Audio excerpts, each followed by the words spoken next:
A paz do Senhor, meus irmãos, minhas irmãs, sejam muito bem-vindos ao nosso canal. É Tempo de Ensinar EBD, um canal exclusivo para os amantes da Escola Bíblica Dominical. Você que está do outro lado aí já me conhece, eu sou Adriano Recobelo, sou presbítero da Assembleia de Deus aqui da cidade de Franca, no interior de São Paulo. Também sou professor da Escola Bíblica Dominical, ministro aulas também no CAPED, que é o Centro de Aperfeiçoamento Pedagógico da Escola Dominical. E hoje estudaremos a última aula da revista dos jovens. E essa aula tem como título, na lição de número 13, Conselhos para uma Vida Autêntica. É uma aula maravilhosa, espetacular, que vai encher a nossa mente de conhecimento. Antes de nós iniciarmos o nosso vídeo, gostaria de pedir para vocês três coisas importantes para o nosso canal e para a nossa vida. Primeiramente, deixe aquele like do céu que tem nos abençoado muito. Também não deixe de compartilhar esse vídeo. Isso é muito importante para que outras pessoas possam conhecer o nosso canal. E também não deixe de comentar, deixe o seu comentário, isso é muito importante. Diga aí embaixo qual aula você mais gostou desse trimestre. Qual aula que você achou mais impactante?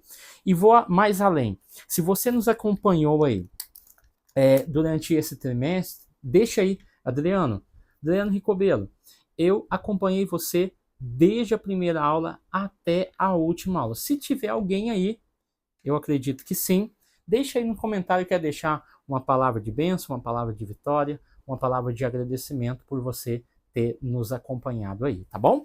E também gostaria de deixar claro aqui, né, sobre o próximo trimestre.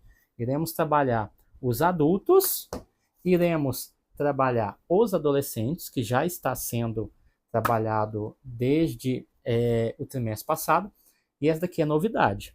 Minha esposa, a psicóloga Daniela Ricobeiro, estará ministrando a revista dos juvenis. E também a nossa revista dos jovens, que está espetacular. Mais um lembrete concernente à nossa plataforma, a plataforma Kit da Escola Dominical, que você terá lá, nessa plataforma, slides editáveis, infograma, terá uma série de comentários concernente ao trimestre, ao sumário, a cada aula, ou seja, vídeos, vai ter um material completíssimo. A primeiro momento, teremos um conteúdo especial para a revista dos adultos e ao longo do tempo nós vamos acrescentando. Só que como bônus, nós deixaremos lá, sempre 2 semanas antes de cada aula, as 4 aulas já gravadas.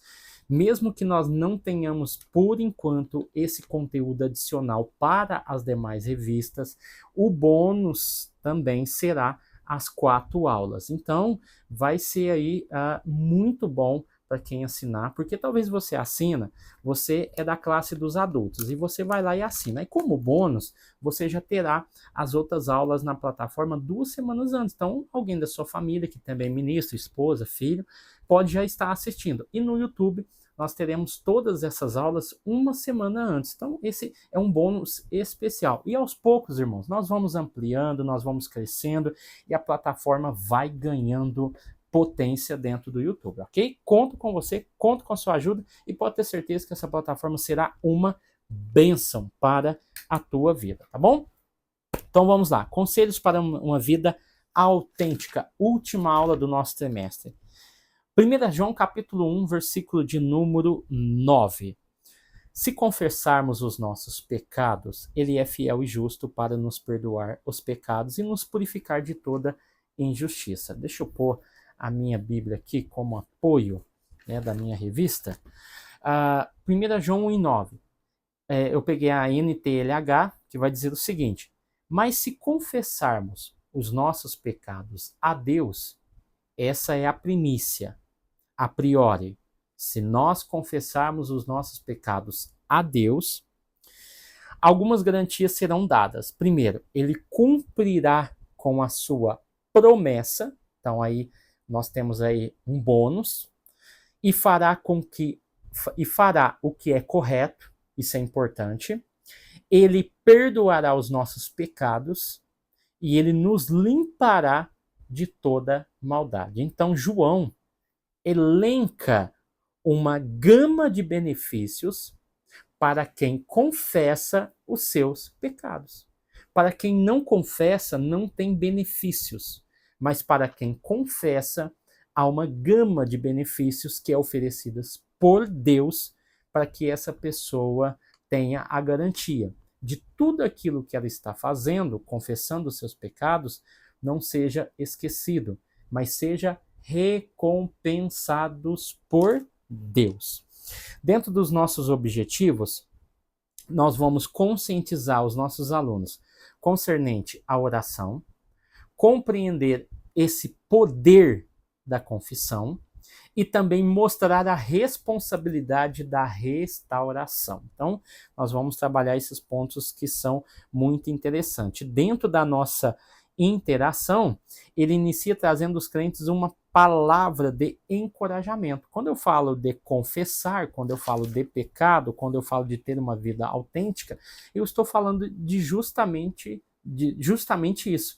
A ideia do encorajamento a viver uma vida plena, a viver uma vida diante de Deus. E isso exige de nós termos essa vida, querer ter essa vida autêntica, tá? Então, tudo indica que eles estavam sendo duramente provados. Provações não são para nos abater, mas para nos lapidar, fortalecer e amadurecer. Então, nós vamos trabalhar essa questão dentro da lógica que Jesus voltará. Então, o nosso texto é uma continuação, tá? Tiago capítulo 5, versículo 13 ao 20, é uma continuação que nós estamos trabalhando desde a lição 11. Lição 11 inicia o capítulo 5. Lição 12 continua o capítulo 5. E lição 13 encerra o capítulo de número 5. Então, Tiago vai tratar essa questão aqui. Então, nós iremos tratar todo esse contexto do texto bíblico dentro do corpo do texto.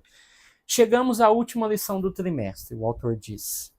Lições em que estudamos a carta de Tiago, isso foi muito importante. Os versículos finais oferecem conselhos valiosos a respeito de importantes temas: a oração, confissão e restauração. Oração, confissão e restauração. Então aqui, como é que nós podemos dividir essa sessão? A sessão aqui inclui oração, fé e restauração. Tiago capítulo 5, versículo 13 ao 20. Tiago fala sobre as necessidades espirituais dos cristãos.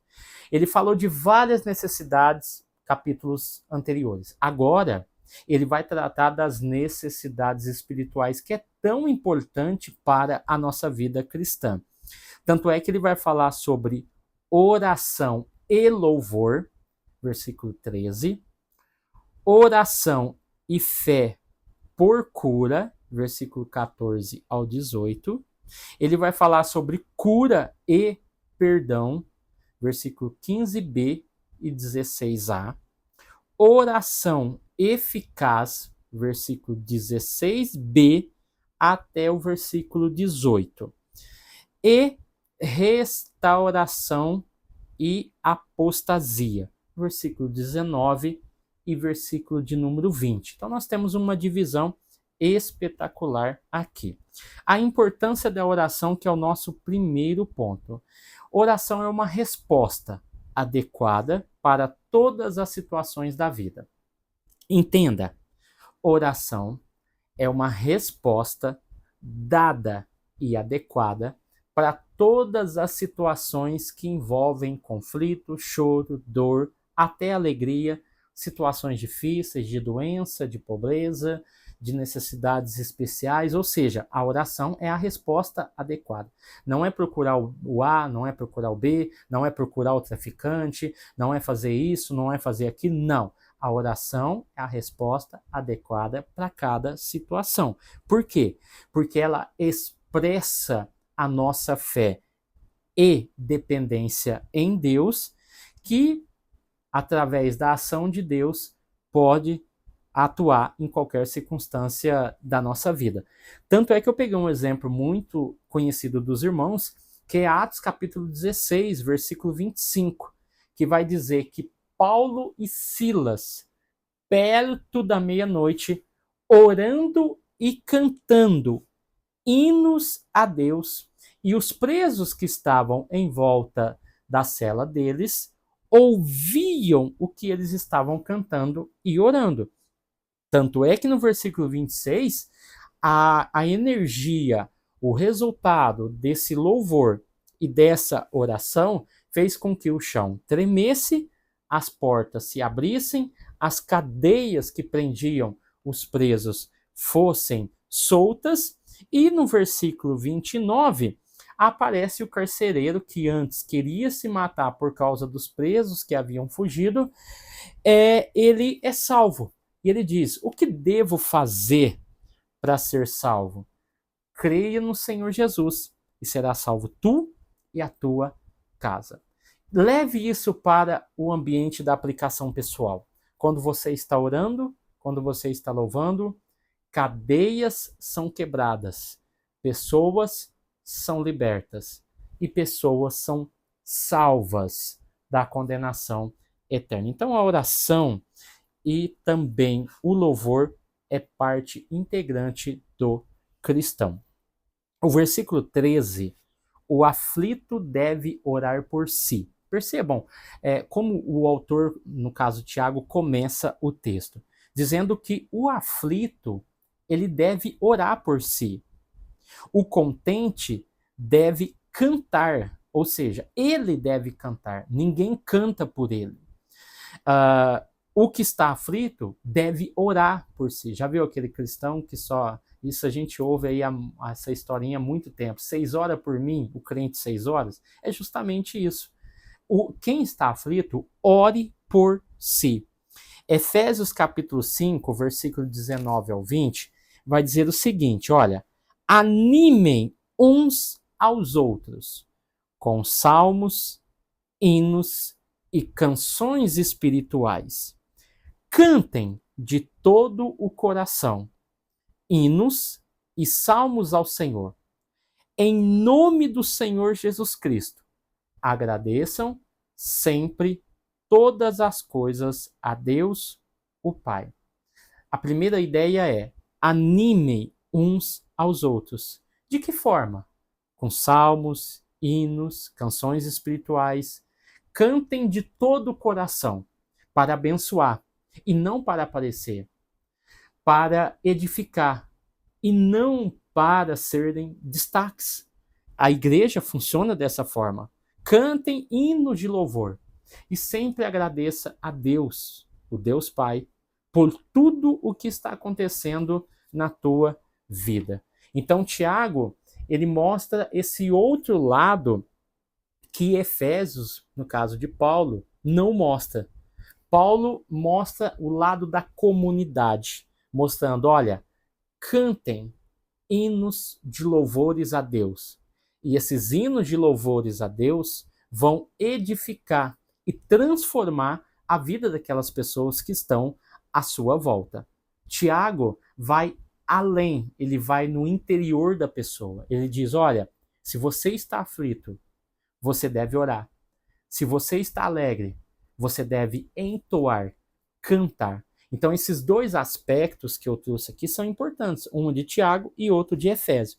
Percebam o que Romanos 12 e 15 diz: alegrem-se com os que se alegram e chorem com os que choram. Mostra a inter-relação entre a comunidade. Eu me alegro quando o irmão compra um carro. Eu me alegro quando o irmão compra uma casa. Eu me alegro quando ele prega bem e eu o elogio.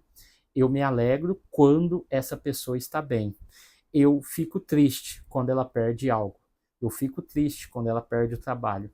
Eu fico triste quando ela bate o carro. Eu fico triste quando ela diz para mim que deveria ter feito mais. Por quê? Porque eu sinto a dor do outro. Isso deve ser algo intrínseco, algo natural na vida do cristão. Então, aqui no versículo 13 fala justamente sobre isso.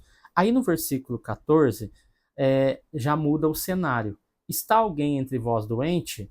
Aí o texto não vai dizer para você orar por si mesmo assim quando alguém está aflito, porque a situação é totalmente adversa, é totalmente diferente.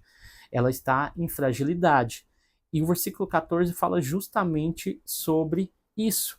A ideia de chamar os presbíteros e ungindo-os com azeite. Os presbíteros, que eram os pastores de hoje, vão orar e vão ungir com óleo. Percebam que a ideia de untar o corpo da pessoa era uma prática medicinal. A unção era um meio natural de cura. Em Lucas capítulo 10, versículo 34, você vai ver isso na história do bom samaritano, que ele limpou os seus ferimentos com azeite e vinho. E em seguida enfaixou aquela parte machucada. Então, como já tem essa ideia de que o azeite é algo curativo, o Tiago vai trazer isso para o contexto natural, só que tem um detalhe. Enquanto se usava, e o exemplo que eu usei de Lucas 10 tratava o azeite como algo medicinal, aqui Tiago não está trazendo o azeite no âmbito medicinal. Por quê? Aqui ele traz para um âmbito espiritual, porque esse azeite tem que ser administrado em nome do Senhor. Tanto é que no versículo 14 ele vai dizer, olha, esse azeite não está no âmbito medicinal como vocês são acostumados em usar.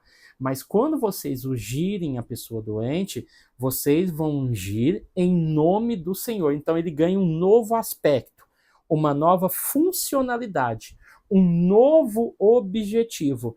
E o poder de cura não está nas suas propriedades, mas no seu significado, porque a partir daí o óleo passa a ser um ponto de contato, mas quem cura é Deus, porque é feito no nome do Senhor.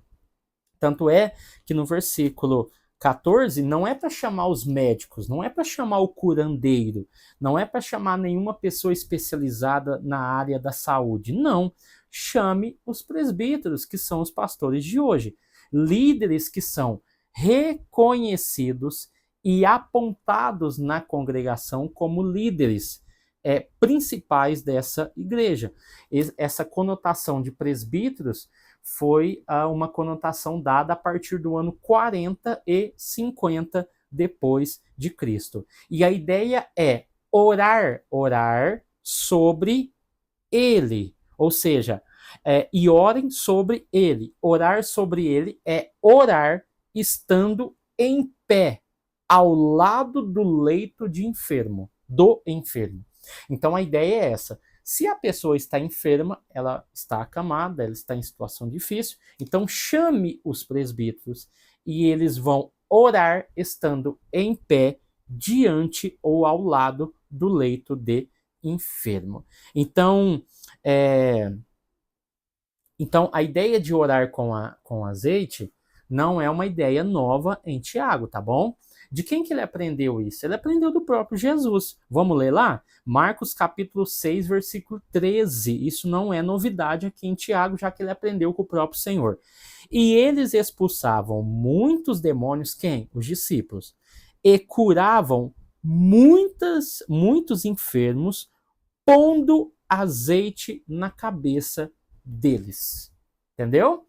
Então aqui você tem uma menção bem clara que isso não é uma novidade, mas é um complemento, já é uma ideia que já foi instituída pelo próprio Cristo, que as pessoas que estavam doentes, elas deveriam ser ungidas. As pessoas que estavam endemoniadas, elas não poderiam ser ungidas. Tanto é que nós criamos esse padrão dentro da igreja pentecostal Assembleia de Deus. Pessoas que são ungidas são pessoas que estão doentes. Essa ideia do obreiro ficar passando óleo na mão e passando a mão em todo mundo e qualquer pessoa que não está doente, biblicamente falando, O texto nos dá bagagem para fazer isso às pessoas que estão doentes.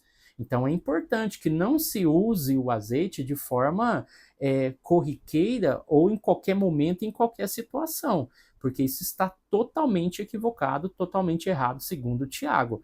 A pessoa que recebe a unção do óleo é a pessoa que está enferma. Não existe essa ideia de ungir pneu de carro, de ungir volante, de ungir o próprio carro. Embora apareça e tenha essas práticas, elas não têm efeito nenhum. Nenhum. Por quê? O que te livra da morte, o que te livra do laço do passarinheiro, o que te livra de uma situação de perigo, não é o azeite, é a oração, é a fé, é o anjo que te guarda, que te livra, que te guia. Pedro vai falar: não são eles todos espíritos ministradores que trabalham a favor daqueles que hão de herdar a vida eterna? Ou seja, eles estão incumbidos de trabalhar em favor daqueles que hão de herdar a vida eterna. São eles que te livram, te guardam e também te sustentam. Então, assim, nós entendemos essa questão do azeite. Então, se você é assembleano, eu sei que tem muitas igrejas que talvez estão usando as nossas revistas e pode causar até algum tipo de problema quanto a isso. Por quê? Porque essa questão é bem enfática. É só os doentes.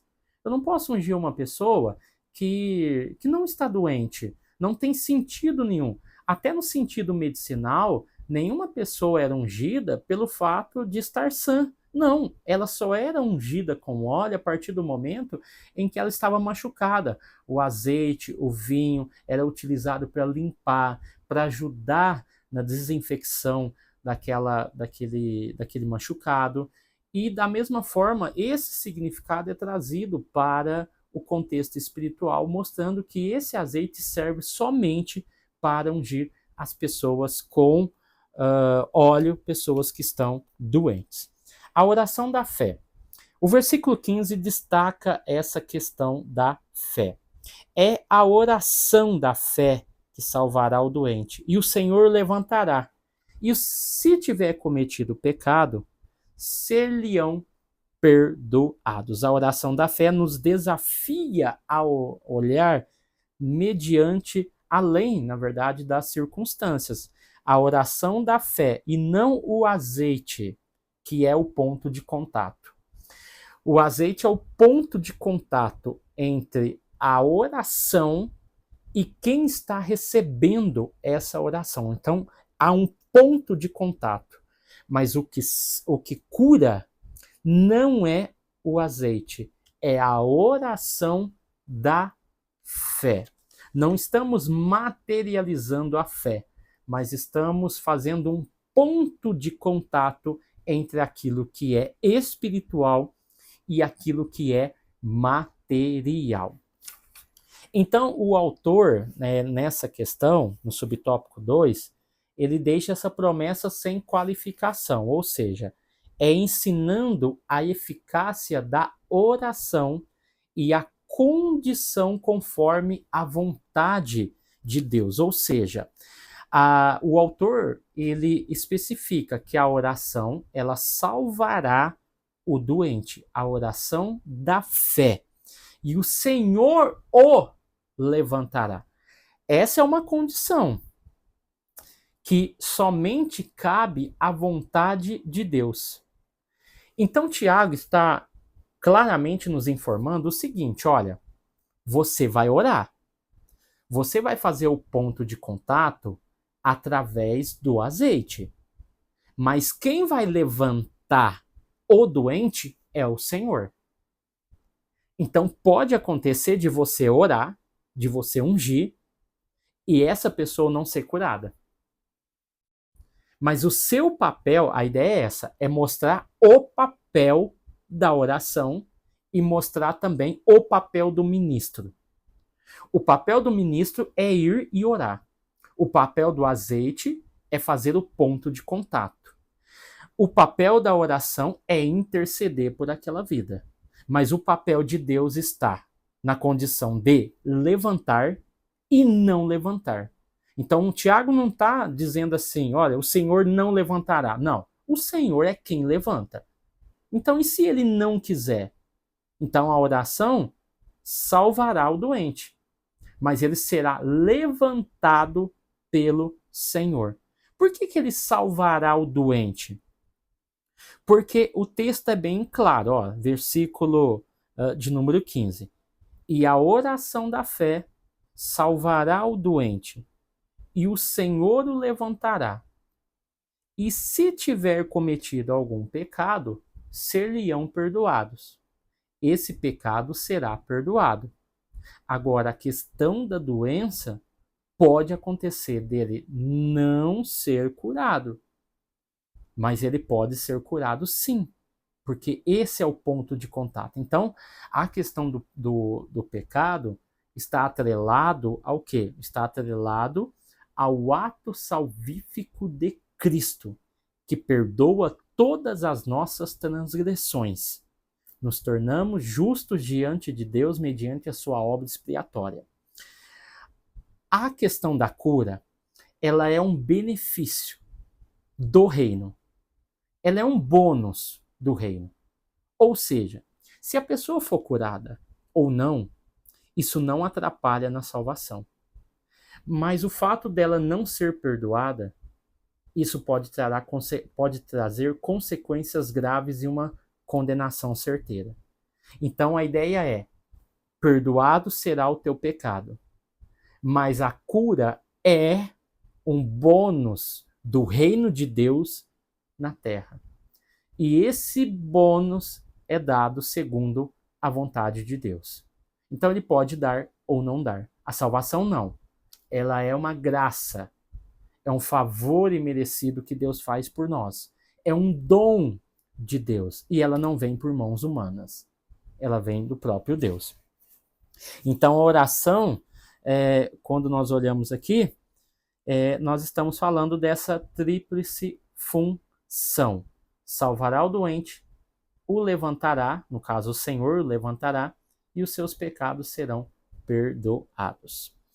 Subtópico 3, nós vamos falar sobre oração pelo próximo. Já falamos sobre a oração em si, a oração dos presbíteros. Quem está aflito, ore. Se está doente, chame os presbíteros. Agora a oração pelo próximo. Tiago enfatiza no versículo de número 16: confessai as vossas culpas uns aos outros e orai uns pelos outros. Aqui, a ideia de promover a comunhão está muito clara e muito intrínseca. Quando você ora pelos outros, você está fazendo o quê? Você está sendo complacente. Você está sentindo a dor que o outro está sentindo. É como se você dissesse o seguinte: olha, eu vou te ajudar a carregar o fardo. Eu vou te ajudar a superar essa dificuldade. E o ápice mais lindo da oração é quando você deixa de orar por si e começa a orar pelos outros.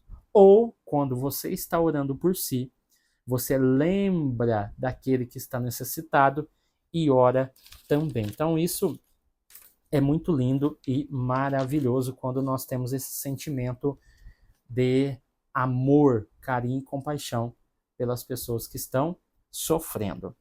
O poder da confissão, confissão de pecados. A confissão de pecados é um passo decisivo para a cura e restauração. Versículo de número 16. A confissão de pecado é um passo decisivo para a cura e restauração. Percebam. João capítulo 9, do versículo 1 ao 2, os judeus acreditavam que a doença que causou a cegueira daquele homem foi devido ao pecado, talvez, dele ou dos seus pais. Tanto é que os discípulos é quem perguntam para Jesus sobre essa situação. E Jesus vai deixar as coisas muito claras. Não foi o seu pai, não foi ele quem pecou, mas isso somente aconteceu para que o nome de Deus fosse glorificado através do quê? Da cura, da libertação dessa doença. Então, nós olhamos isso. Outra passagem, João capítulo 5, versículo 14, vai dizer que o pecado do homem paralítico, isso não é uma heresia e não é algo que eu trouxe da minha cabeça.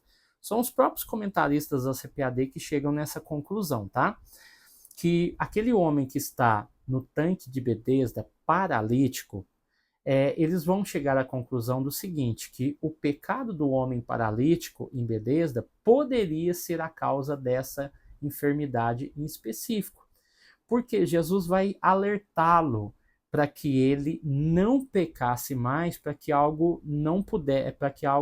pudesse acontecer com ele devido ao pecado. Então os autores chegam a uma conclusão de que aquele homem estava sofrendo mediante algum pecado. Agora, esse pecado o levou a essa paralisia? De que forma? Como? Nós não entendemos e nós não compreendemos. Fato é que essa experiência é falada através da própria fala de Jesus, para que, através da cura que ele recebeu, que ele saísse, fosse para casa, levasse a sua cama, mas que ele não pecasse. Somente aquele homem sabia o que ocorreu. Somente aquele homem sabia o que havia acontecido. Né? Então, é interessante, talvez depois você trabalhar um pouco esse texto, até para entender ele melhor. O versículo 16 não deve ser entendido de forma universal, mas sim dentro do seu contexto. Vamos ler o versículo 16? Confessai as vossas culpas uns aos outros e orai uns pelos outros, para que sareis. A oração feita por um justo pode muito em seus efeitos. Vamos aqui trazer um ponto interessante. Ó. O versículo 16 ele não deve ser entendido dentro de uma forma universal. Orai uns pelos outros, mas sim dentro do seu contexto. Confessai as vossas culpas uns aos outros. Ou seja, aqui não está falando que na comunidade, o texto não está falando que na comunidade essas pessoas, as pessoas que estão ali, devem orar umas pelas outras. Esse não é o contexto, ok? Nós oramos uns pelos outros? Sim. Devemos fazer isso? Sim. Mas dentro desse contexto, nesse ponto, não está falando isso. Por quê? Aqui não está falando que nós devemos confessar as nossas culpas uns aos outros de maneira universal. Ou seja, o doente confessa os seus pecados e aquele que está diante do doente ora por aquela pessoa ou ora, no caso, por aquela pessoa que está doente. Por quê? Porque o versículo 15 e o versículo 16, eles estão atrelados. Ó, percebam bem, ó. E a oração da fé salvará o doente, e o Senhor o levantará. E se houver cometido pecados, ser-lhe-ão perdoados. Então aqui ele está falando de forma específica. Aí ele vai dizer, confessai as vossas culpas uns aos outros, e orai uns pelos outros, para que sareis. Quem? Quem está doente. A oração feita por um justo, aquele que foi orar, o presbítero, que foi ungir, que por caso ele está falando do presbítero, a oração feita por um justo pode muito em seus efeitos. A pessoa que foi orar por aquela pessoa que está doente e confessou a sua culpa, ela tem uma garantia muito grande de que ela pode ser curada mediante o seu quebrantamento. Então, a ideia de confessar as vossas culpas não está ligada aqui de forma universal, mas entre aquela pessoa que está doente e aquela pessoa que vai orar. Então, é importante que aquela pessoa que está doente abra o coração para a pessoa que foi orar por ela, tá bom? Então, a confissão é um ato de coragem, humildade, que nos leva a maior intimidade com Deus. A confissão, seja ela pública ou privada, cria um ambiente de responsabilidade e apoio dentro da comunidade cristã. cura espiritual e física. A confissão não apenas alivia a carga espiritual, mas também pode trazer a cura física. Percebam, ó, a confissão não apenas alivia a carga espiritual, mas também pode, é uma possibilidade, porque está dentro da vontade e desígnio de Deus. Pode trazer a cura física. A cura é resultante da confissão e da oração. Confissão daquela pessoa e oração de quem foi orar. O pecado e a culpa podem causar doenças espirituais, emocionais e também físicas. Mas a contrição e a confissão e o arrependimento podem trazer o alívio, a restauração para o espírito, alma e corpo. Uma pessoa que mente muito, uma pessoa que gosta de enganar as pessoas, ela vive mal. Pessoa que gosta de humilhar as pessoas, elas vivem mal. Péssima, não dorme. Pessoas rancorosas, maldosas, dilubriosas, pessoas que gostam de de ter vantagem em cima das outras pessoas. São pessoas que têm um espírito ruim, pessoas amargas de espírito, são plantas amargas, como Tiago mesmo diz, que soltam o seu veneno e matam, ferem e destroem vidas. Então o versículo 16 vai dizer: a oração de um justo que foi lá orar pode muito em seus efeitos, tá bom? A oração do justo é aquele que tem um relacionamento correto e justo, tanto com Deus quanto para com o homem. Vamos aqui, o exemplo de Elias. O Elias era um homem que o próprio texto de Tiago fala que é um homem que tinha as mesmas qualificações do que qualquer outro homem ou mulher da face da terra dos dias de hoje, mas ele confiou no poder de Deus e orou, pedindo a Deus para fechar o céu, e depois orou para Deus abrir os céus. Então ele viu um grande milagre acontecendo diante dos seus olhos. Percebam que Tiago capítulo 5, versículo 11, apresentou Jó como uma figura de paciência. Sabem como no final Deus o abençoou, porque o Senhor é cheio de bondade e misericórdia. Ele nos apresentou a figura, a pessoa e a realidade de Jó. No versículo 17 do mesmo capítulo, ele apresenta Elias como um homem comum, como um de nós. Só que com os mesmos recursos disponíveis. Ele não tinha um acesso, uma chave, algo que pudesse diferenciá-lo de nós. Tiago quer mostrar que tanto Jó, apresentado na outra aula, quanto Elias, não eram homens especiais. Eram homens que tinham a mesma fraqueza que nós. Mas a questão é que eles confiaram e acreditaram naquilo que Deus poderia fazer. E assim, eles tinham os mesmos recursos que nós temos no dia de hoje. E Deus fez grandes coisas, assim como Deus faz hoje. Tópico 3. A responsabilidade da restauração. A busca dos que se afastaram, que é o versículo de número 19. Se alguém se desviou, alguém tem o dever de buscar. Tiago exorta os crentes a buscarem o quê? Aqueles que se desviaram da verdade. A busca por esses demonstra amor e compromisso com o evangelho de Cristo. Exige compaixão, oração, ajuda para que essas pessoas retornem à fé. Não estão perdidas, mas sim estão afastadas. Perdidas se elas não tivessem ninguém para encontrá-las. Perdidas se elas não tivessem um norte. Elas têm um norte. É Jesus. Elas vivenciaram isso. Só que elas se perderam. E quem vai achar essas ovelhas? Jesus deu exemplo lá em João 15, né? Sobre a ovelha perdida. Quem é que vai atrás? Quem é que vai buscar? O bom pastor. O bom pastor é aquele que cuida, aquele que ama, aquele que deseja o bem.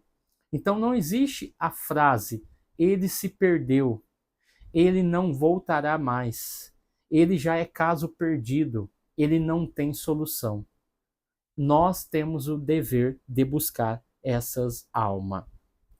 Então, a ação do homem justo é justamente colocada em uma relação direta com as outras pessoas. Isso é fato. Vamos lá.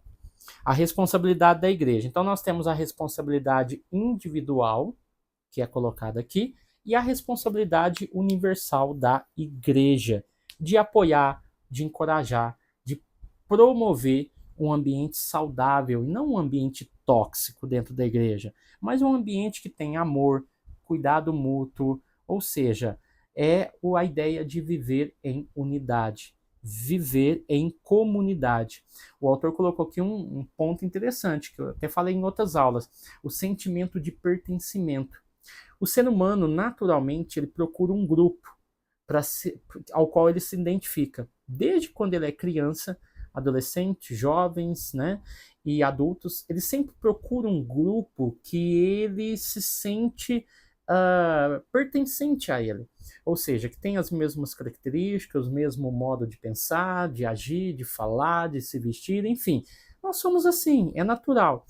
Mas quando nós falamos do ambiente da igreja, é justamente isso. Independente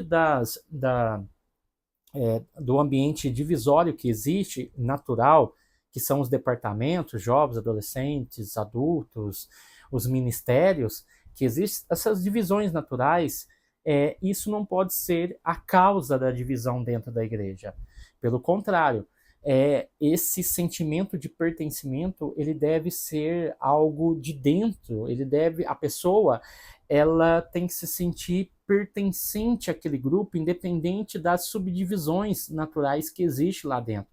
Para não acontecer como aconteceu na igreja de Corinto. Uns são de Paulo, outros são de Pedro, outros são de Jesus, ou seja, uma divisão, um racha dentro da igreja. Não, esse sentimento de pertencimento me dá a ideia de que eu sou amado, me traz a ideia de que eu tenho valor para aquela comunidade, me traz a ideia de que eu tenho um potencial, que eu posso fazer alguma coisa, que mesmo eu sendo limitado, eu posso ajudar. Esse sentimento de pertencimento, ele é muito importante e ele agrega muito, tá bom? E aqui, quando nós falamos dessa questão e nós tratamos sobre a questão da responsabilidade e restauração, o versículo 20, que vai falar que aquele que converter do erro um irmão cobrirá uma multidão de pecado. E aqui eu encerro. Por quê?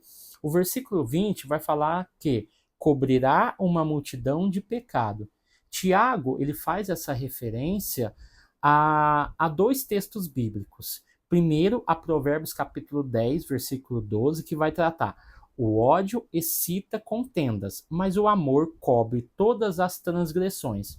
Salomão está falando no âmbito da sociedade, ou seja, o ódio que existe na sociedade incita a violência, mas o amor que é exercido por aqueles que temem a Deus cobre qualquer tipo de transgressão. 1 Pedro capítulo 4, versículo 8, ele fala dentro da comunidade. O amor cobre multidão de pecado. Enquanto Salomão diz que o amor impede resultados perversos, causando consequências sociais, Pedro estimula a caridade, que é o amor, prevenindo o pecado da ira e da retaliação. E assim nós terminamos essa revista maravilhosa. Foi muito bom estar com vocês, ó. Essas revistas foram trabalhadas juntamente com a revista dos adolescentes que foram trabalhar nesse trimestre. E eu aguardo vocês no próximo trimestre, que vai ser uma bênção, tá bom? Eu espero vocês e foi muito bom estar aqui, passar esse tempo aqui, esse momento falando sobre a palavra de Deus. Então, Fique com Deus e até o próximo vídeo, em nome de Jesus.